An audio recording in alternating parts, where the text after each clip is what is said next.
Graça e paz, irmãos e irmãs, que bom que você está aqui. Eu falo que o nosso calorzinho não dura muito, né? Mas é bom quando nós temos. Já fiquei feliz com as nossas quase 2 semanas.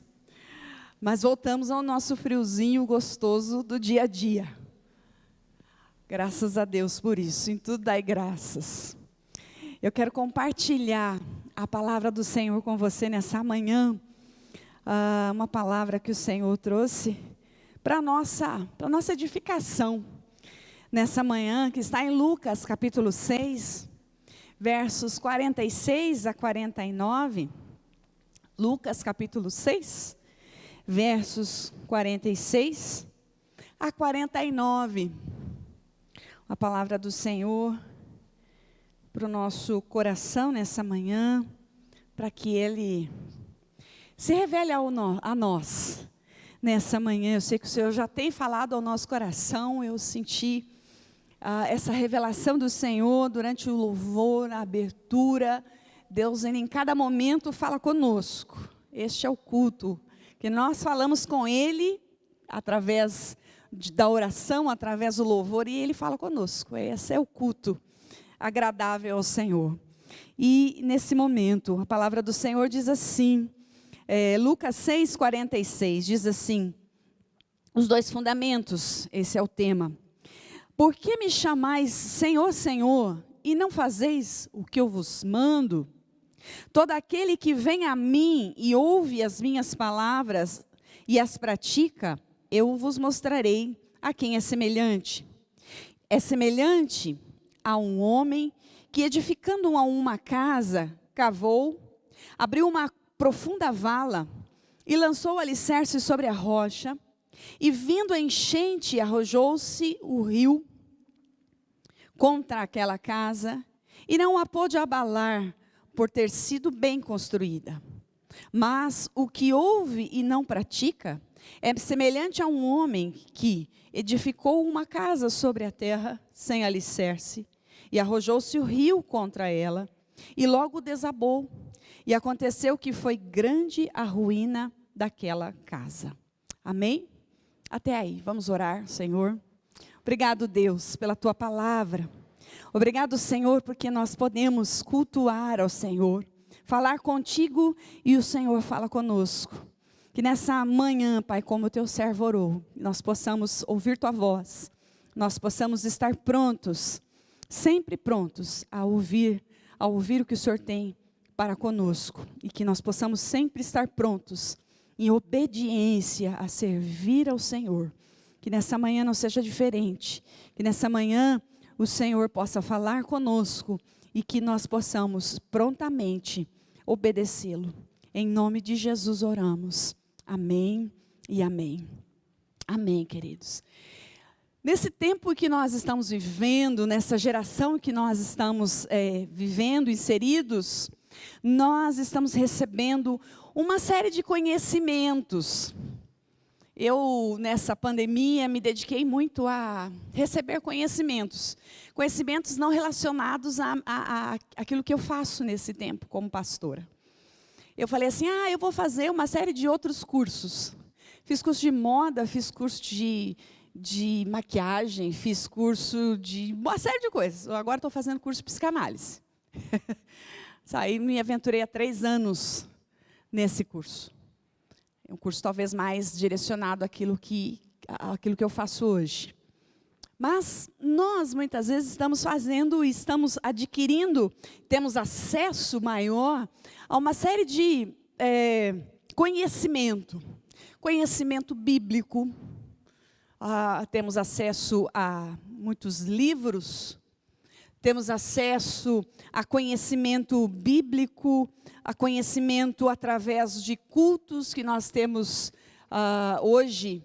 A maioria das denominações tem os cultos online, e nós temos acesso a cursos online, a cultos online, nós temos acesso a Bíblias online, a devocionais online, nós temos acesso a uma série de coisas boas, importantes para o nosso crescimento espiritual, para o nosso crescimento. E também temos acesso a vários tipos de pregações e estilos que a gente se identifica. Nós podemos acessar e isso é bom, isso não é ruim. Isso não é algo ruim, mas ela pode vir, preste atenção, ela pode vir a se tornar ruim se nós não pegarmos todas essas coisas, todo esse acesso, todo esse conteúdo, tudo isso que a gente adquire ao longo desse tempo que nós estamos vivendo, se a gente pega tudo isso e não coloca em prática.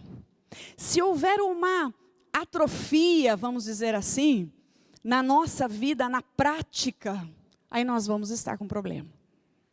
Se houver uma atrofia pela falta da prática na nossa vida, pela falta da obediência, nós estamos correndo um sério risco de simplesmente acumularmos e acumularmos e acumularmos e acumularmos.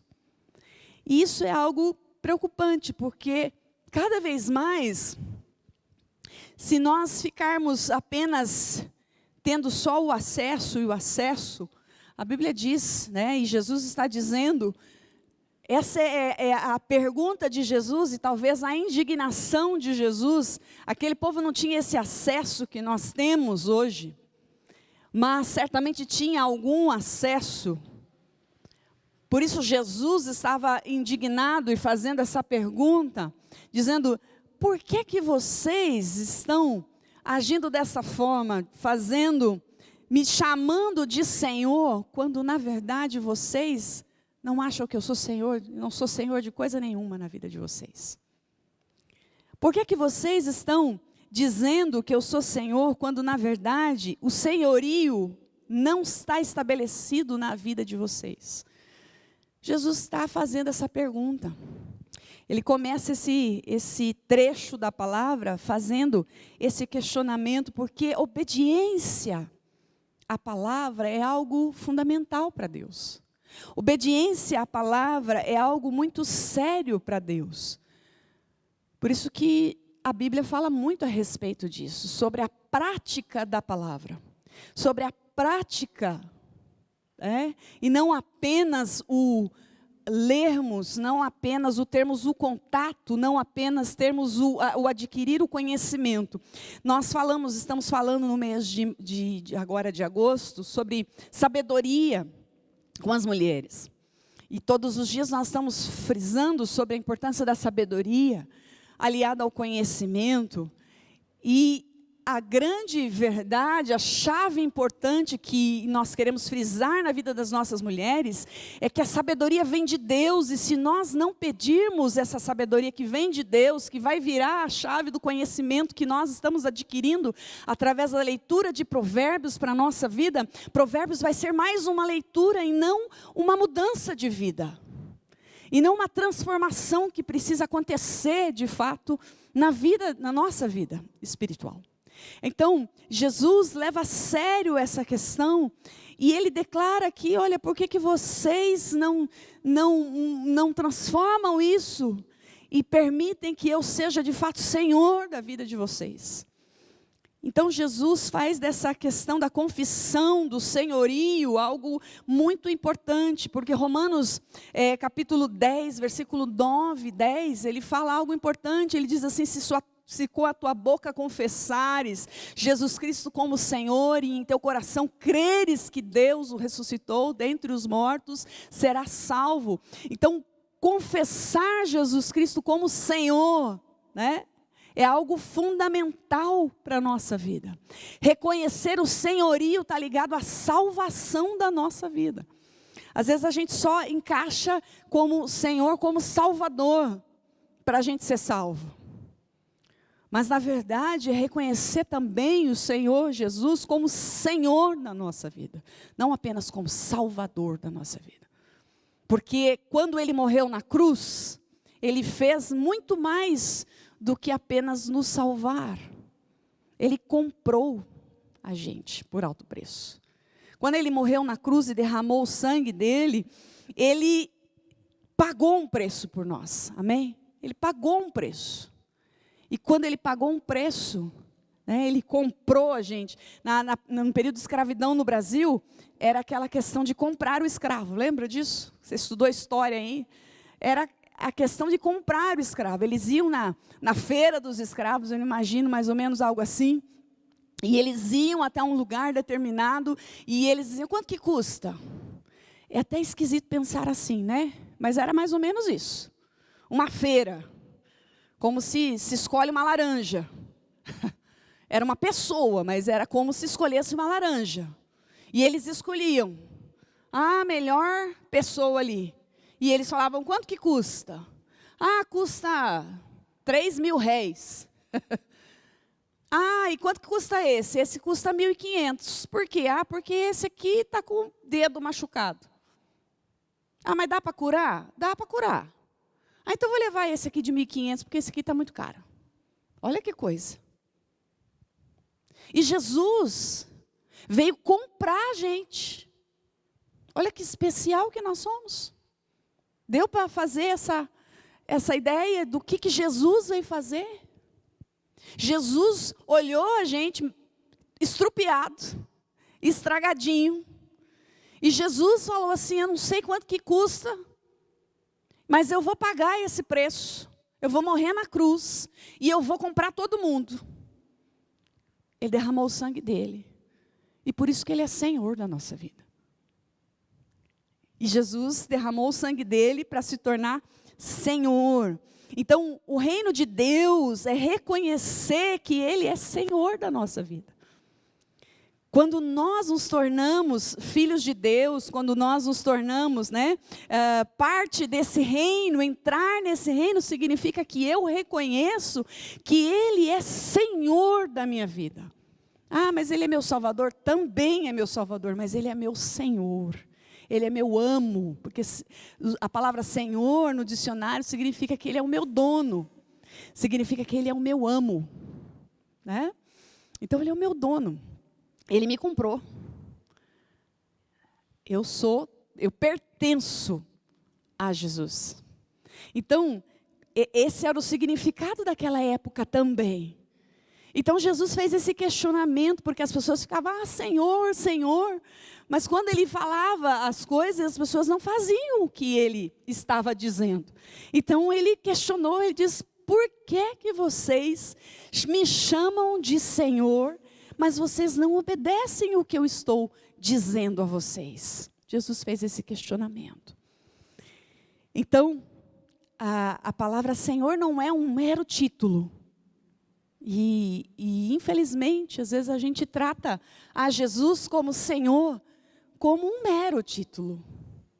E talvez se Jesus estivesse caminhando fisicamente entre nós, Ele talvez pudesse fazer essa pergunta novamente. Para nós, para mim, para você. Vocês me chamam de Senhor, Senhor, mas vocês não fazem o que eu mando. Será que o Senhor faria essa pergunta para nós hoje?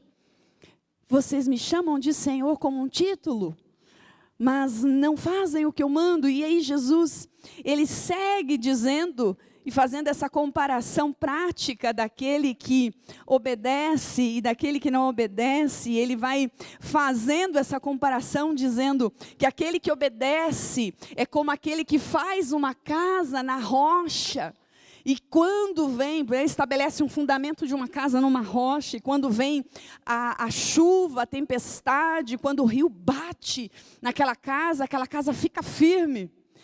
E aquela pessoa é a pessoa que o chama de Senhor e obedece a palavra e fica firme quando vem a tempestade. E também faz a comparação de que aquela pessoa que o chama de Senhor, mas não cumpre a palavra, não obedece, não tem o senhorio de Cristo na sua vida, quando estabelece a sua casa, estabelece na areia, na terra, sem um fundamento. E aí quando vem a mesma circunstância, a água da chuva, o rio, a luta, a tempestade, a casa desmorona. Jesus faz uma comparação e é uma questão de obediência. É uma questão de uma obediência a Ele. E é uma característica da vida de um discípulo de Jesus. É uma característica fundamental para um discípulo de Jesus. E Jesus, ele fala que essa manifestação na vida de quem anda com ele é importante. De quem anda com Jesus, estabelece senhorio, estabelece essa relação de quem anda com Jesus, estabelece essa relação dele sendo o Senhor, dono, amo dele, né? É meu Senhor. Ele conduz, é Ele quem direciona, é Ele quem lança o fundamento, é Ele quem diz para onde eu vou, é Ele quem diz quem eu sou, é Ele quem diz como eu me porto, é Ele quem diz como é que eu vou. É Ele quem me dá a diretriz para viver. Ele é o meu dono. Que coisa importante. A Bíblia fala de quem nós éramos antes de Jesus. A Bíblia fala lá em Efésios, eu vou mostrar para você, capítulo 2, versículo 1 a 3. Nós vamos ler vários textos aqui, para a gente entender bem essa questão da obediência.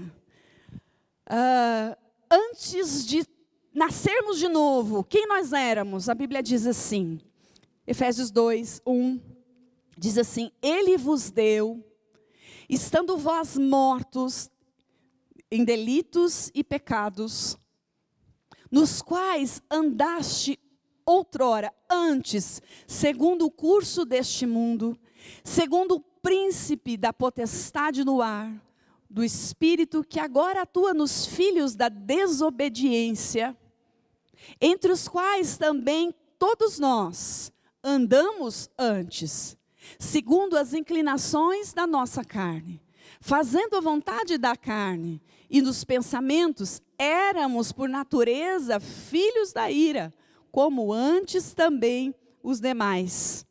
Ou seja, antes do novo nascimento, antes de falarmos a Deus, o Senhor é o meu Senhor, de trazermos, de reconhecermos a Jesus como Senhor da nossa vida, nós éramos chamados de filhos da desobediência.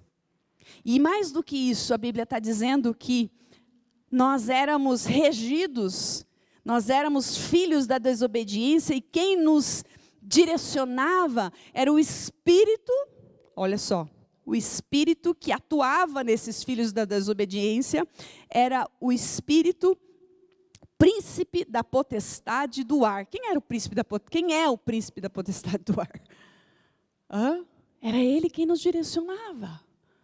O diabo, Satanás e os seus demônios. Ou seja, antes de nascermos de novo, antes de reconhecermos o senhorio de Cristo, nós éramos filhos da desobediência. E antes disso, nossa direção era dada por Satanás e seus demônios.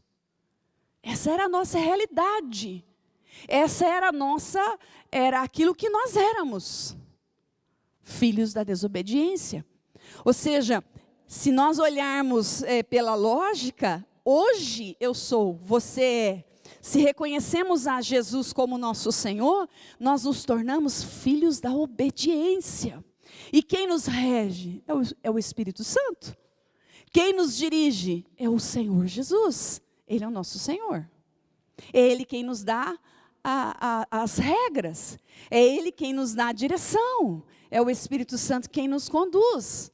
Então a obediência faz parte dessa nova vida que nós vivemos.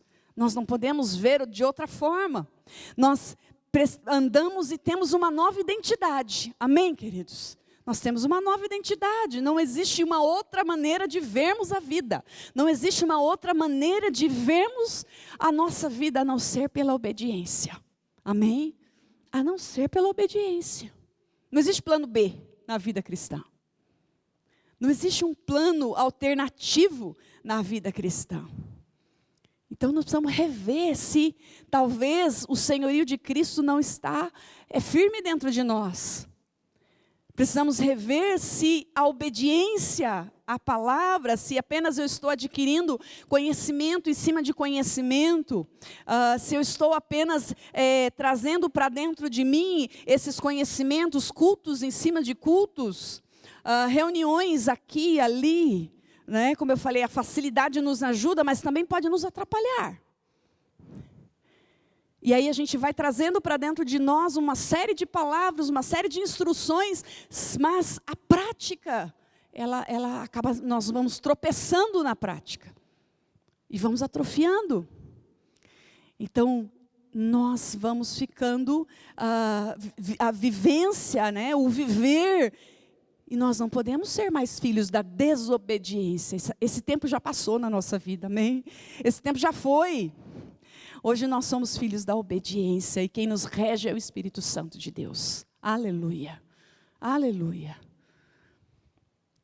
E algumas situações na nossa vida, elas se tornam armadilhas para a gente viver essa obediência completa. Algumas situações na nossa vida, elas se tornam armadilhas para a gente viver essa experiência de obediência na nossa vida diária completa. E eu quero aqui citar algumas. Por exemplo, lá em Mateus 21, capítulo 21, verso 28 a 32, eu vou citar para você a primeira delas, que diz assim, Jesus contando uma parábola. Jesus falando essa parábola, diz assim essa parábola. E que vocês parece, ele está falando ali, um homem tinha 2 filhos. Chegando-os ao primeiro, disse, filho, vai hoje trabalhar na vinha. E ele respondeu, sim, senhor, porém não foi. Dirigindo-se ao segundo filho, disse-lhe a mesma coisa. Mas este respondeu, não quero. Depois, arrependido, foi. Qual dos 2 fez a vontade do pai? Disseram, o segundo. Declarou-lhes Jesus, em verdade vos digo, publicanos e meretrizes vos precedem no reino de Deus. Porque João veio a vós outros no caminho da justiça, e não acreditastes nele. Ao passo que publicanos e meretrizes creram. Vós, porém, mesmo vendo isto, não vos arrependestes. Afinal, para acreditardes nele. Jesus conta uma parábola para os fariseus, publicanos, e Jesus vai contando essa parábola para ilustrar algo que estava acontecendo. Jesus estava declarando sobre a obediência aparente. Jesus estava falando que obediência aparente não é obediência. E é uma coisa que nos enrola, porque a gente acha que é obediência. E obediência aparente não é uma obediência. Jesus está contando sobre a questão de 2 rapazes, onde o pai chega e fala assim para um deles, filho, levanta e vai trabalhar no campo de uva. E o filho diz, conta comigo, eu vou. Pode contar, hoje mesmo estou lá. Né? O filho diz, pai, olha, fica tranquilo, pai, tal horário eu vou estar lá, pode descansar, né? E faz aquela propaganda para o pai. E o pai certamente sai com o coração aliviado, sabe aquela sensação, você que é pai, que é mãe, que dá aquela ordem para o filho, e aí fala assim, ai que bom que ele vai me ajudar. E sai assim, aquele coração, ai que bom. Mas quando você volta, aquilo não está feito. Aquilo não foi realizado.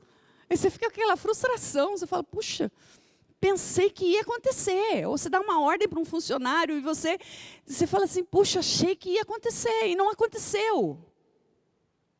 E o segundo filho, Jesus dá essa ilustração também, que o segundo filho, o pai dá a mesma ordem para o segundo filho, dizendo, filho, vai trabalhar no campo de uva. E o filho diz, pai, não conta comigo não. Hoje eu tenho muita coisa para fazer, não vai dar certo, não quero ir. Mas depois, esse filho pensa assim, puxa, mas por que eu não posso ir? Mas vai dar tempo. É verdade, tem muita coisa, mas dá para encaixar. Puxa vida, o pai vai ficar feliz, eu vou. E ele vai. Se arrepende, ele vai. Então, Jesus está dizendo e fazendo essa comparação aqui para exemplificar a questão do dizer que vai fazer e não faz. Do aparência, dizer e colocar uma aparente obediência. E ele está falando aqui com os fariseus.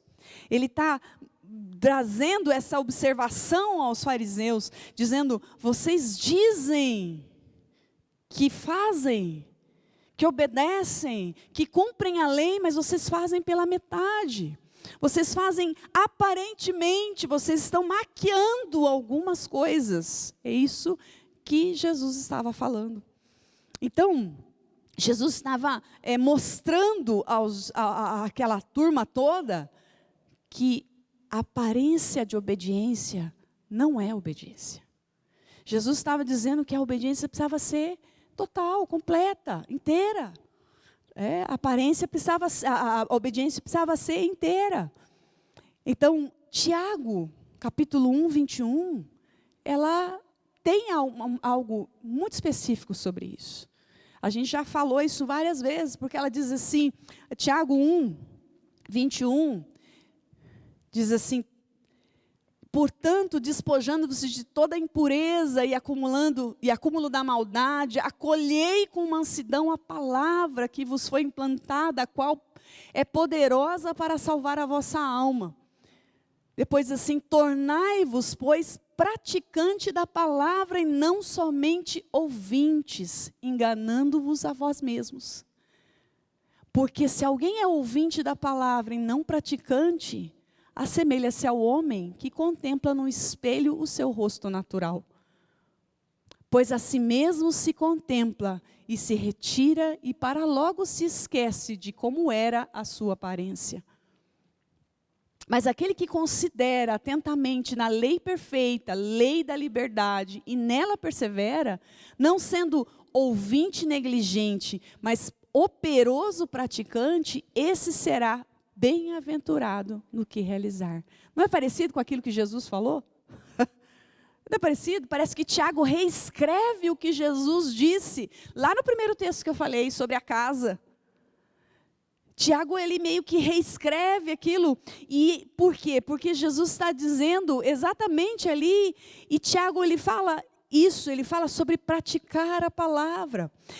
Tiago, ele está dizendo: vocês, cada um de nós, eu e você, precisamos acolher a palavra e praticar a palavra.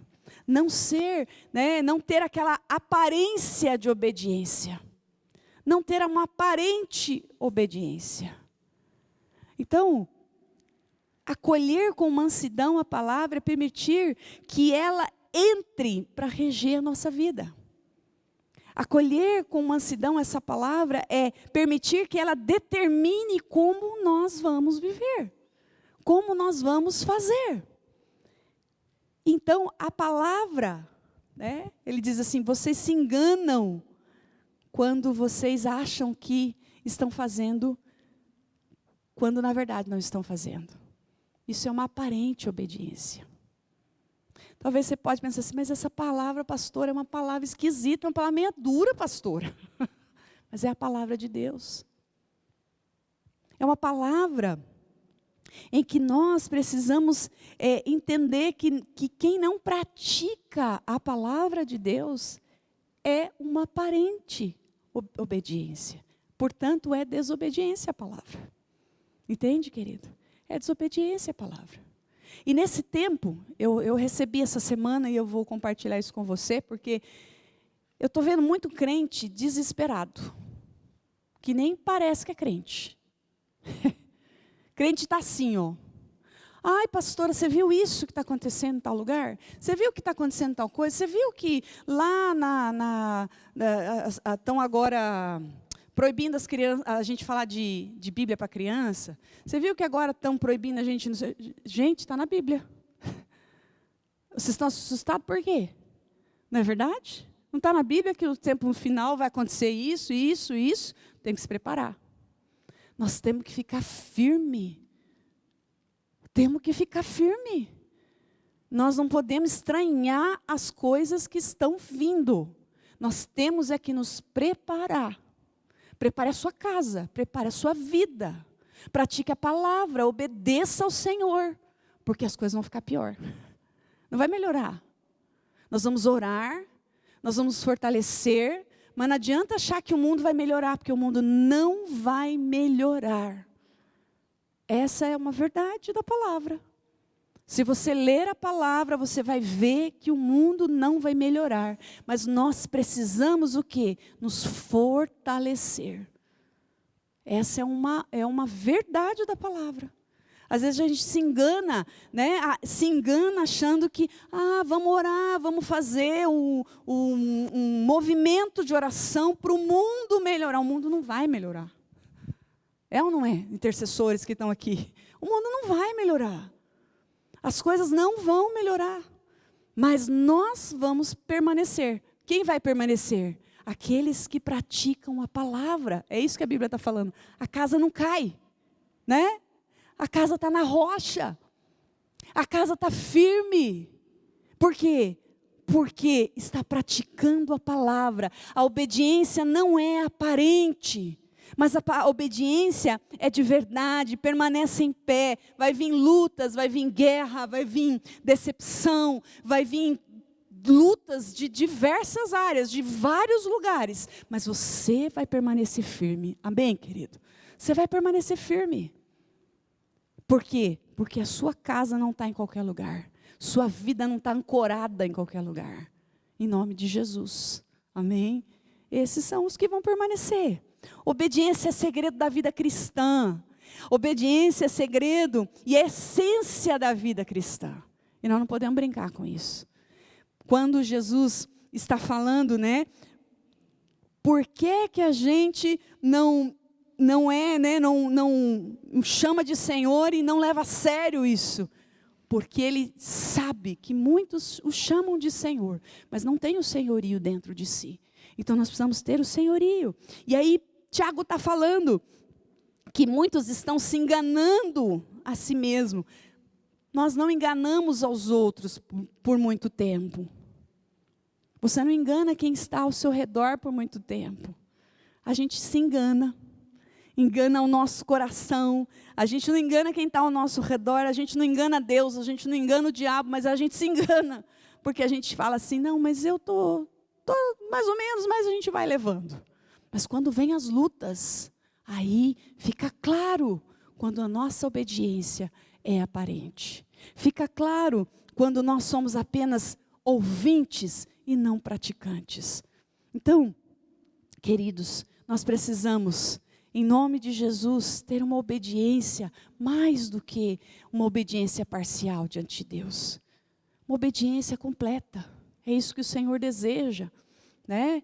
O Senhor se agrada que a gente leia a palavra, o Senhor se agrada que a gente participe da maior parte de coisas que a gente puder participar. Se alimente mesmo da palavra, se alimente das coisas de Deus. Deixa entrar as coisas de Deus no seu coração, mas ponha em prática, em nome de Jesus. Porque a Bíblia diz, e nesse capítulo volta lá em Tiago, esse último texto que nós lemos, meu irmão. Tem algo muito precioso nesse texto, que diz assim, quem é a pessoa abençoada? Aí mesmo, que ele diz assim, mas aquele que considera atentamente na lei perfeita, lei da liberdade, e nele persevera, não sendo ouvinte negligente, mas operoso praticante, esse será bem-aventurado no que realizar. Quem é aquele que é bem-aventurado no que põe a mão? Aqueles que consideram a lei de Deus. Aqueles que praticam a lei de Deus. E aqui eu quero assim frisar, Às vezes a gente pensa assim, mas quem que é aquele que prospera? Quem que é aquele que é abençoado? Quem que é aquele que realiza as coisas? A gente fala assim, aquele que dizima. Aquele que dizima é aquela pessoa que obedece a palavra. Isso é claro. Mas não adianta e a gente vai para o ponto 2, Não adianta eu obedecer ao ser dizimista e errar no resto da lei. Não adianta eu ser apenas dizimista, mas o restante das coisas eu negligenciar. Eu preciso ser dizimista, obedecendo a Deus, mas continuar obedecendo a Deus nos outros aspectos também.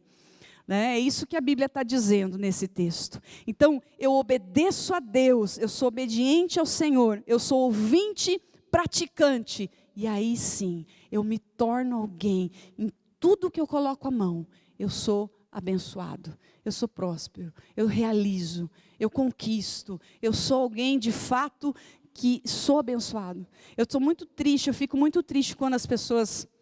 eu tive uma situação um tempo atrás de alguém que falou para mim, pastora, minha vida está assim, assado. E eu falei assim, como é que está a sua prática com Deus? Como é que está a tua vida? Estou fraquinha. Eu falei, filha, está aí, não virou tua chave. E ela não gostou do que eu falei. Ela não gostou do que eu falei. Por quê? Eu me senti como Jesus. Porque teve pessoas que não gostaram do que Jesus falou, né? Que Jesus falou assim, você precisa andar na palavra. E pessoas viraram as costas e ficaram tristes com Jesus, né? E eu falei, é verdade. Porque tem que andar com Deus para querer, né? Viver essa palavra. Precisa andar com Deus. Então, em nome de Jesus, obediência aparente não é obediência. Precisamos abandonar essa prática. Isso é armadilha para o nosso coração.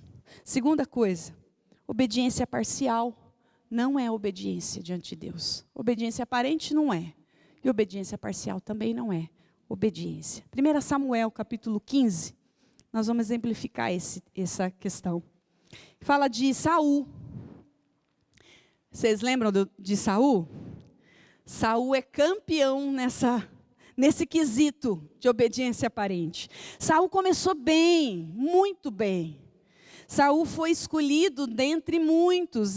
O povo de Deus, eu não sei se você lembra desse episódio, o povo queria muito um rei. Deus não queria estabelecer rei nenhum sobre Israel. Deus falou assim, não, tá bom, eu vou guiar vocês, eu vou cuidar de vocês. Mas o povo disse, não, nós queremos um rei. E aí Deus falou assim, então tá bom, vamos estabelecer um rei sobre vocês. Então Deus escolheu Saul. Deus disse, ele é um cara bom, vamos escolher ele, vamos pôr ele. Então Deus estabeleceu Saul. E a partir daí Saul se tornou rei, mas Saul começou a decair. Com as atitudes, com o caráter, Saul começou a decair, e nessa questão específica, Saul foi muito mal. Deus deu uma ordem para Saul, esta era a ordem: vai, pois, agora, e fere ao Amaleque, que era um rei dos amalequitas, e destrói totalmente tudo o que tiver, e nada lhe poupes. Porém, matarás homem e mulher, meninos e crianças de peito, bois e ovelhas, camelos e jumentos. Ou seja, Deus deu uma ordem para arrasar tudo. Deus falou assim, você vai trazer justiça sobre os amalequitas. Naquela época era assim que funcionava, tá bom? Nós não... renderia um estudo para falar sobre esse assunto. Mas era assim que Deus havia estabelecido. Aí você vai lá para o capítulo, mesmo capítulo, versículo 9. Aí começa a história de Saul. O que Saul fez? E Saul e o povo pouparam Agag, o rei dos amalequitas, e o melhor das ovelhas e dos bois, e os animais gordos, e os cordeiros, e o melhor que havia, e não o quiseram destruir totalmente. Porém, toda coisa vil e desprezível destruíram. Então veio a palavra do Senhor a Samuel, dizendo: arrependo-me de haver constituído Saul rei, porquanto deixou-me de seguir e não executou as minhas palavras. Então Samuel se contristou e toda a noite clamou ao Senhor. Madrugou Samuel para encontrar a Saul pela manhã e anunciou já chegou a Saul ao Carmelo, e eis que levantou para si um monumento, e dando volta passou e desceu a Gilgal. Veio, pois, o Samuel a Saul, e este lhe disse: bendito sejas tu, o Senhor, executai a palavra do Senhor. Então disse Samuel: que balido, que mugido, pois, de ovelhas, que barulho de ovelhas é este nos meus ouvidos, e o mugido de bois que ouço? Respondeu Saul: de Amaleque os trouxeram, porque o povo poupou o melhor das ovelhas e dos bois. Olha só que ele falou, o povo. Poupou, ele não era o rei? Ele disse, o povo. Poupou o melhor das ovelhas e dos bois para o sacrificar ao Senhor, teu Deus, o resto. Porém, os destruímos totalmente. Então disse Samuel a Saul: espera, e te declararei o que o Senhor me disse esta noite. Respondeu-lhe a Saul: fala. Prosseguiu Samuel: porventura, sendo tu pequeno aos teus olhos, não foste por cabeça das tribos de Israel, e não te ungiu o Senhor rei sobre ele? Enviou-te o Senhor a este caminho e disse: vai e destrói totalmente estes pecadores, os amalequitas, e peleja contra eles até exterminá-los. Por que, pois, não atentaste à voz do Senhor, mas te lançaste ao despojo e fizeste o que era mal aos olhos do Senhor? Então disse a Saul a Samuel: pelo contrário, dei ouvidos à voz do Senhor e segui o caminho pelo qual o Senhor me ouviu, e trouxe a Agag, rei de Amaleque, e os amalequitas os destruí totalmente. Mas o povo tomou, agora é o povo, tomou do despojo das ovelhas e bois, o melhor do designado à destruição, para oferecer ao Senhor, teu Deus, em Gilgal. Porém Samuel disse: tem porventura o Senhor tanto prazer em holocaustos e sacrifício, quanto em que se obedeça a sua palavra? Eis que obedecer é melhor do que sacrificar, e o atender melhor do que a gordura dos carneiros. Porque a rebelião é como o pecado de feitiçaria, e a obstinação é como a idolatria, e culto a ídolos no lar. Visto que rejeitaste a palavra do Senhor, Ele também te rejeitou a ti, para que não sejas rei. Olha que situação. Saul fez tudo errado naquele dia. Deus havia dado uma ordem muito clara para Saul. Saul, passa a fio da espada todas as coisas, Saul. E Saul foi lá. Ele viu que os bois eram bons, né, que tinha coisa boa lá. Ele aproveitou, trouxe o rei, porque era uma tradição trazer o rei para a cidade, o rei capturado para a cidade, para mostrar para as pessoas que tinha poder. Era um jeito, porque ele trazendo o rei para a cidade, ele mostrava que, gente, eu sou poderoso. Eu conquistei o rei dos amalequitas. Então ele trazia e mostrava. Então ele não perdeu essa oportunidade. E ele jogou o quê? Na conta do povo. Ele diz: olha, o povo me levou a fazer isso. O povo disse para eu fazer isso. Então eu fiz isso. E o povo fez isso para a gente queimar os bois e as ovelhas em favor de Deus. Olha só. Então ele armou todo um esquema, todo um jeito, né? Colocou tudo isso para dizer: olha, Deus, dá um jeitinho aí para a gente, ajeita essa situação. Queridos, essa obediência parcial não é uma obediência. Às vezes a gente quer ajeitar algumas situações para dizer, né, olha, Deus, eu estou obedecendo aqui nessa área, está tudo certo, mas nessa aqui não está, mas dá um jeitinho, Deus, dá uma ajeitada. Queridos, não é assim que funciona no reino de Deus. Nós precisamos obedecer de forma completa. Com Deus não há esse tipo de negociação. O que acabou acontecendo? Saul perdeu o reinado. O preço a se pagar nessa questão de Saul foi perder o reinado. Deus falou: olha, Saul, não tem jeito para você. Saul, você vai perder muito por causa da sua parcialidade. Saul, não vai ter jeito para você. Eu entendo que você tinha até boa intenção. Se é que a gente pode dizer que isso era uma boa intenção. Mas você precisa priorizar o meu relacionamento com você. Eu disse que era para você fazer isso, isso, isso. e você não fez. Então, o relacionamento com Deus precisa vir primeiro. Às vezes nós queremos fazer negociação em relação à obediência com Deus. Quando Deus falar algo, faça completa. Quando Deus falar para nós, olha, você precisa fazer assim, assim, assim, por mais que doa em nós, por mais que seja algo que vá até contra algumas pessoas, que a gente acha que vai desagradar, é melhor obedecer do que sacrificar. Muitas vezes vai ser assim. E cada vez mais será assim. E nós precisamos obedecer. Amém, querido? É algo que nós precisamos fazer. Saul preferiu ficar bem. Saul preferiu preservar a própria pele. Saul preferiu preservar a sua honra, né? Dizendo assim, olha, eu vou expor o rei primeiro, então vou preferir expor esse rei ao obedecer a Deus. E o que aconteceu? Deus falou assim, eu não posso ter você como meu rei. Eu não posso ter você na linha de frente desse negócio. Então Deus precisou tirar Saul. Então, seja o que for que nos custe obedecer, por isso que a gente fala, né, obedecer é melhor do que sacrificar. Porque Saul não entendeu isso. E por isso perdeu o reinado. Por isso perdeu naquele momento, porque quis agradar a própria carne. E aí teve essa obediência parcial e perdeu tudo. E o Senhor não quer isso de nós. Fica imaginando um casamento, por exemplo.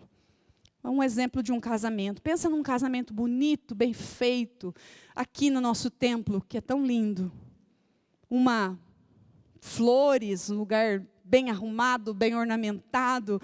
E na hora dos votos, pensa nos votos. A gente está aqui fazendo os votos, e aí na hora dos votos, a gente falar, a troca dos votos ser bem assim.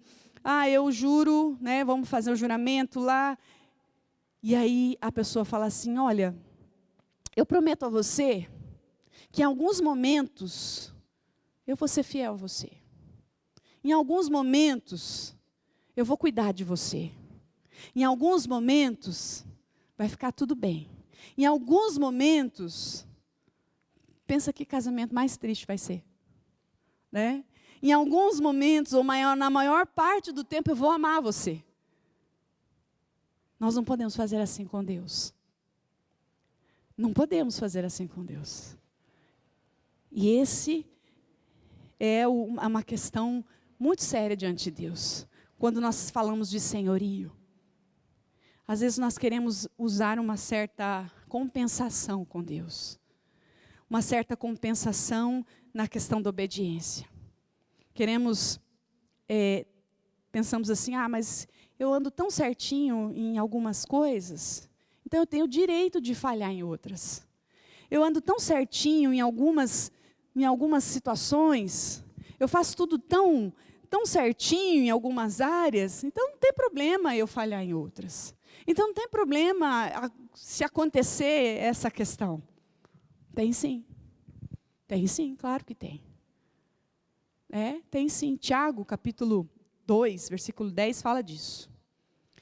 Diz assim, pois qualquer que guarda toda a lei, mas tropeça em um só ponto, se torna culpado de todos. Portanto, aquele que disse, não adulterarás, também ordenou, não matarás. Ora, se não adulteras, porém matas, vens a transgressor da lei. Vem a ser transgressor da lei, de toda a lei. É algo para a gente pensar. Porque o mesmo Deus que diz uma coisa, é o mesmo Deus que diz outra. Nós não estamos falando aqui de situações que a gente vivencia, que a gente erra e a gente peca, é verdade. Mas a gente pede perdão a Deus e a gente retoma a nossa vida com Deus e segue em frente, né? Mas nós não podemos fazer isso deliberadamente, conscientemente, dizendo assim, Deus, eu tenho todo o direito de não perdoar fulano, eu já perdoo tanta gente, né? Deus, eu tenho todo o direito de não fazer tal coisa, eu já fiz tanto, Isso é desobediência. Isso é uma obediência parcial. E por fim, eu quero só em Lucas capítulo 17, 7, falar de algo também que muitas vezes é armadilha para nós. Que diz assim, Jesus falando, qual de vós, tendo um servo ocupado na lavoura ou em guardar o gado, lhe dirá, quando ele voltar do campo, vem já e põe-te à mesa?